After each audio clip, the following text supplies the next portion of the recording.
हाल की ज्ञानशाला ने अपनी प्रस्तुति दी और अब सूरज देवीरो वीरो कंटाली सुवायो मोती चंदेर सुवायो हीरो ओ सरदार सह ओ टमकोर सु आयो मारा मालो जीरो वीरो ओ सरदार शहर सु आयो मारा सूरज देवीरो वीरो ओ कुण जायो मोती ओ कुण जायो हीरो ओ कुण जायो मोती ओ कुण जायो हीरो ओ कुण जायो है हमारा मालू जीरो वीरो ओ कुण जायो है हमारा सूरज देवीरो वीरो दीपाजी जायो मोती दीपाजी जायो मोती बदनाजी जायो हीरो दीपाजी जायो मोती बदनाजी जायो हीरो ओ बालू जी जायो है हमारा मालू जीरो वीरो ओ नेमा देवी जायो मारा सूरज देवीरो वीरो ओ कुण पर क्यों मोती ओ कुण पर क्यों हीरो ओ कुण पर क्यों मोती ओ कुण पर क्यों हीरो ओ कुण पर क्यों है हमारा मालू जीरो वीरो ओ कुण पर क्यों है हमारा सूरज देवीरो वीरो रुकनाथ जी पर क्यों मोती कालू जी पर क्यों हीरो रुकनाथ जी पर क्यों मोती कालू जी पर क्यों हीरो ओ महाप्रग जी पर क्यों मारा सूरज देवीरो वीरो ओ तुलसी जी पर क्यों है मारा मालू जीरो वीरो ओ काई करियो मोती ओ काई करियो हीरो ओ काई करियो मोती ओ काई करियो हीरो ओ काई करियो है हमारा मालू जीरो वीरो ओ काई करियो है हमारा सूरज देवीरो वीरो ओ पंत चलायो मोती ओ पंत चलायो मोती अणुव्रत चलायो हीरो ओ पंत चलायो मोती अणुव्रत चलायो हीरो ओ प्रेक्षा ओ प्रेक्षा ओ प्रेक्षा ध्यान चलायो मारा मालू जीरो वीरो ओ अहिंसा यात्रा चलायो मारा सूरज देवीरो वीरो ओ कटेरे वे मोती ओ कटेरे वे हीरो ओ कटेरे वे हमारा मालू जीरो वीरो ओ कटेरे वे हमारा सूरज देवीरो वीरो सिरियारी रेवे मोती सिरियारी रेवे मोती गंगाने रेवे हीरो ओ मरम। ठीक है। अब संगीता जी मरलेचा जो प्रोफेसर धर्मचंद जी जैन, वैसे धर्मचंद जी जैन बहुत अच्छे लेखक है, तेरापन धर्म संघ के भीलवाड़ा के हैं। उनकी पुत्री संगीता जी मरलेचा। महाप्रतापी परम पूज्य आचार्य प्रवर के श्री चरणों में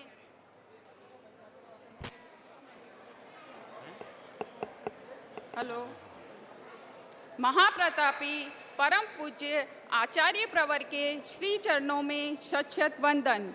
मुख्य मुनि प्रवर साध्वी प्रमुखाश्री जी, साध्वी वरिया जी एवं समस्त चारित्र आत्माओं के चरणों में वंदन। धर्म सभा को जय जिनेन्द्र। मैं आज मेरे ससुराल की पावन धरती पर पूज्य श्री का एवं समस्त चारित्र आत्माओं का हार्दिक स्वागत अभिनंदन करते हुए परम गौरव को अनुभव कर रही हूँ। पूज्य प्रवर मेरे दादा ससुर स्वर्गीय हस्तिमल जी मल्लेचा एक धर्मनिष्ठ तथा शासन भक्त श्रावक थे। संपूर्ण मल्लेचा परिवार शासन भक्त है, धर्म के प्रति समर्पित है। मेरे पिताजी श्रीमान धर्मचंद जी जैन भीलवाड़ा ने हम सभी भाई बहनों को सदैव शासन के प्रति समर्पित रहने की शिक्षा दी है। वर्तमान में भी समय समय पर मैं आपके दर्शन करती रहती हूँ।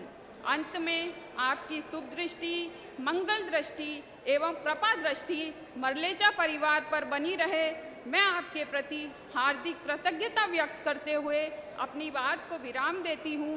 ओम अरहम। परम पूज्य गुरुदेव के श्री चरणों में वंदना। धर्म श्रोताओं,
करने का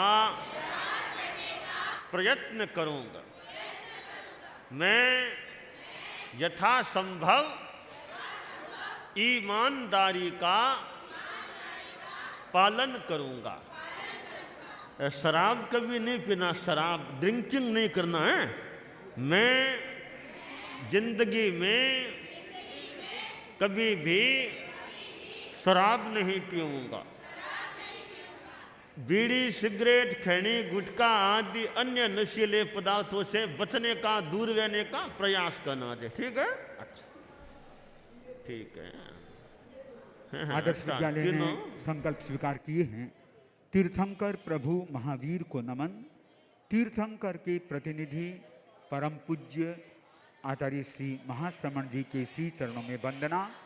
साध्वी प्रमुखासी जी, साधु साध्वीगृहण, बंधुओं एवं बहनों, आज परम पूज्य गुरुदेव मारवाड़ पधारे हैं और परिषद भी मारवाड़ की लग रही है, मानो कि पूरा पाली जिला आज उमड़ गया है। और भी क्योंकि रविवार का दिन है, साथ में जिनेंद्र बिहार, आज जिनेंद्र के प्रतिनिधि आचार्य श्री का यहाँ पादार्पण हुआ है। हम पूज्य प्रवर की अमृत देशना के साथ में जुड़ते हैं। उससे पूर्व मेरा निवेदन साध्वी प्रमुखा श्री जी से। हाँ, ये लोग जितने भी हैं ना, आप लोग जितना जुड़ सकें कार्यक्रम में उतना भाग लेना है।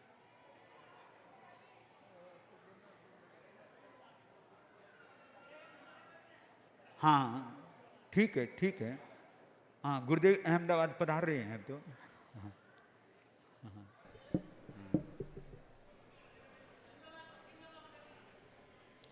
हाँ, हाँ ठीक है, ठीक है, अभी प्रवचन सुन लो।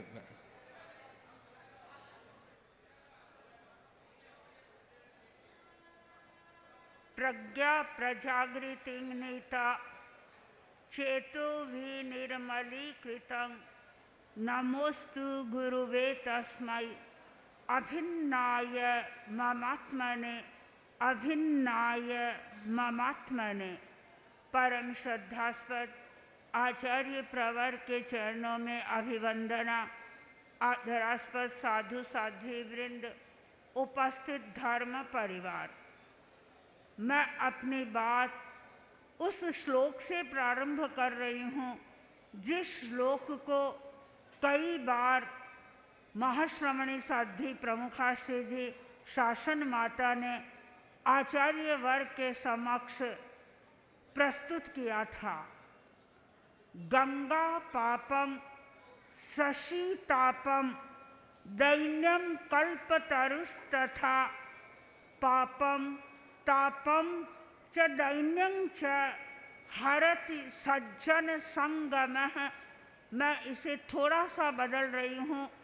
पापम तापम च दैन्यं च हरति सद्गुरु संगमः। गंगा पाप का नाश करती है, शशि ताप को दूर करता है, कल्प वृक्ष के नीचे जो बैठता है कहा जाता है उसकी इच्छाएं पूर्ण हो जाती है और जो चाहता है वह उसे उपलब्ध हो जाता है। किंतु जिस व्यक्ति को सज्जन व्यक्ति की संगति प्राप्त होती है अथवा जिस व्यक्ति को गुरु का सानिध्य उपलब्ध होता है वह व्यक्ति अपने पाप का नाश करता है, वह व्यक्ति अपने ताप का यानी संताप का, तनाव का नाश करता है और उस व्यक्ति की अपनी इच्छाएं भी पूरी हो जाती है। लोग गंगा पर जाते हैं स्नान करने के लिए और जब उन्हें पूछते हैं कि वहाँ क्यों जाते हो तो उत्तर यही मिलता है कि गंगा में एक बार व्यक्ति स्नान कर लेता है तो वह पवित्र हो जाता है। पता नहीं गंगा में स्नान करने वाला पवित्र होता है या नहीं, किंतु मुझे ऐसा लगता है कि जिस व्यक्ति को गुरु का सानिध्य उपलब्ध होता है उसके विचार अवश्य पवित्र हो जाते हैं, उसका आभा मंडल पवित्र हो जाता है, उसके जितनी भी नेगेटिव ऊर्जा होती है, नेगेटिव एनर्जी होती है, वह सारी दूर हो जाती है। वास्तुशास्त्र में अनेक लोग बताते हैं, घरों में जाते हैं और कहते हैं तुम्हारे घर में नेगेटिव एनर्जी बहुत है और उस नेगेटिव एनर्जी को दूर करने के लिए वे कई प्रकार के उपाय बताते हैं। जब व्यक्ति गुरु के चरण में पहुंच गया, गुरु की शरण में पहुंच गया तो उस व्यक्ति की नेगेटिव जो एनर्जी है वह दूर हो जाती है और व्यक्ति पॉजिटिव बन जाता है।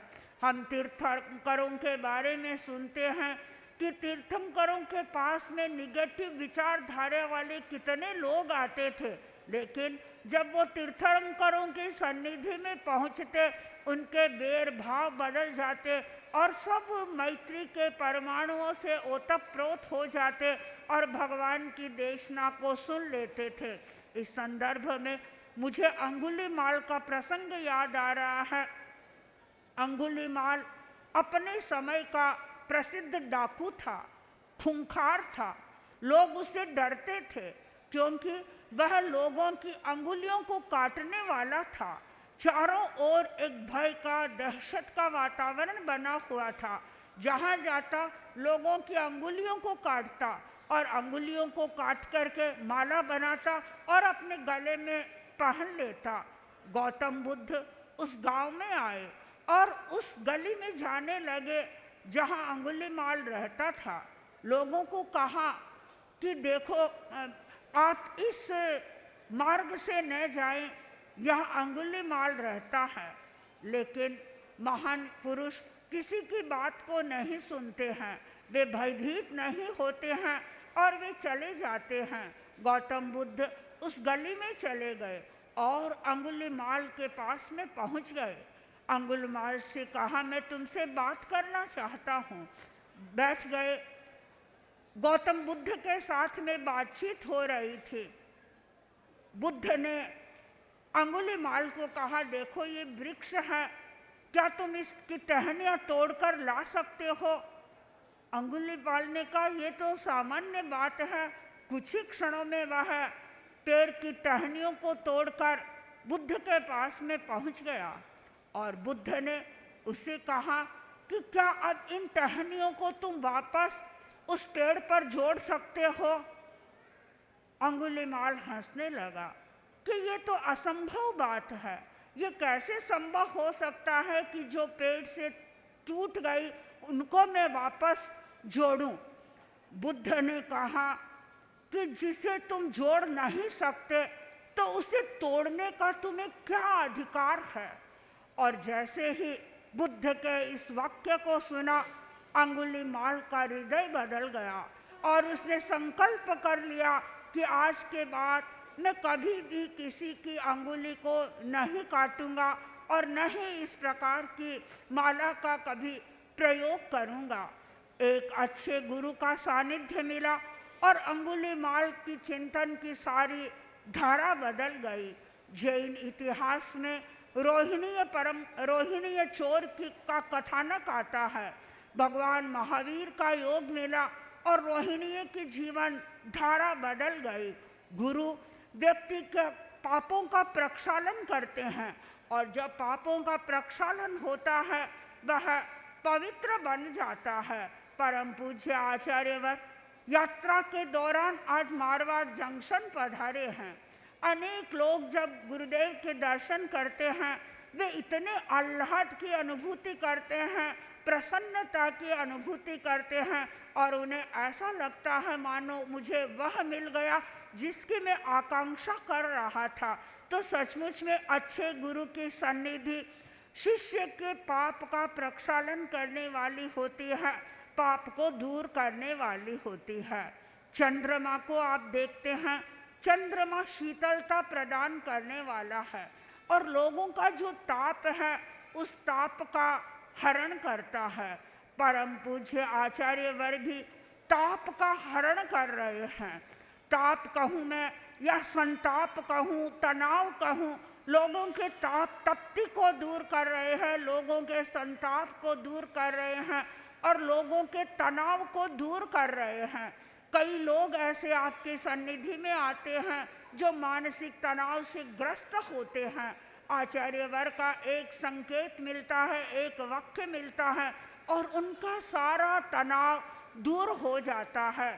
तनाव वास्तव में व्यक्ति के व्यक्तित्व को दूषित बनाने वाला तत्व है और तनाव के द्वारा अनेक प्रकार की व्याधियां व्यक्ति के शरीर में पैदा हो सकती है।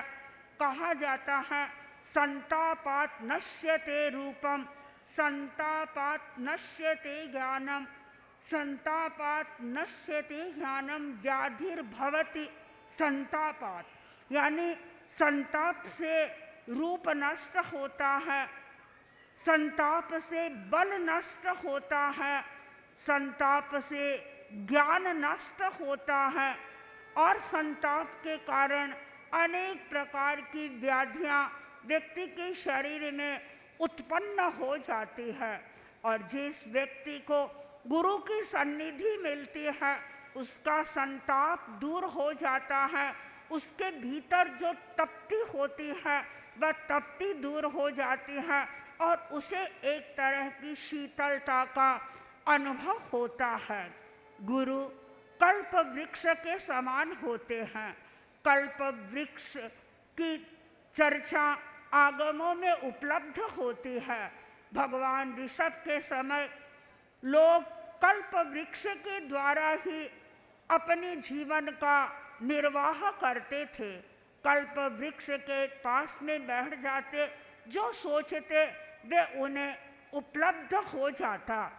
आज तो ऐसी स्थिति नहीं है, किंतु गुरु को हम कल्प वृक्ष के रूप में देख रहे हैं। गुरु के पास में व्यक्ति एक मनोकामना को लेकर के जाता है और उसकी वह कामना पूरी हो जाती है। हम कई बार अनुभव करते हैं, लोग आते हैं और अपनी इच्छाओं को आचार्य वर्ग के सामने व्यक्त करते हैं। कई क्षेत्र आते हैं जो आचार्य वर्ग के सामने निवेदन करते हैं, आचार्य वर्ग आप हमें चातुर्मास दे। कई लोग आते हैं आपके पास में, आचार्य वर्ग हमें आप मर्यादा महोत्सव दे। कई लोग आते हैं आपके पास में जो ये कहते हैं आचार्यवर आप हमारे यहाँ 2 दिन का, 3 दिन का, 1.5 दिन का प्रवास करें। आचार्यवर उनकी बात को ध्यान से सुनते भी हैं और केवल सुनते भी नहीं हैं, कई बार उनकी मनोकामना को भी पूर्ण करते हैं। तो जो शिष्य गुरु के उपपाठ में पहुंच जाता है, वो जो मन में संकल्प करता है वह संकल्प उसका पूरा हो सकता है, अथवा उसके मार्ग में आने वाली जो बाधाएं हैं वो बाधाएं दूर हो सकती है। परम पूज्य आचार्यवर आज मारवाड़ जंक्शन में आए हैं और पाली जिले के लोग आचार्यवर की सन्निधि में उपस्थित हैं। निश्चित रूप से वे अनुभव करेंगे कि आचार्यवर के दर्शन के साथ ही हमारी जो निगेटिव ऊर्जा है वह दूर हो रही है, हमारा संताप दूर हो रहा है और हमारी जो मनोकामनाएं हैं वे पूर्ण हो रही हैं। ओम हरि।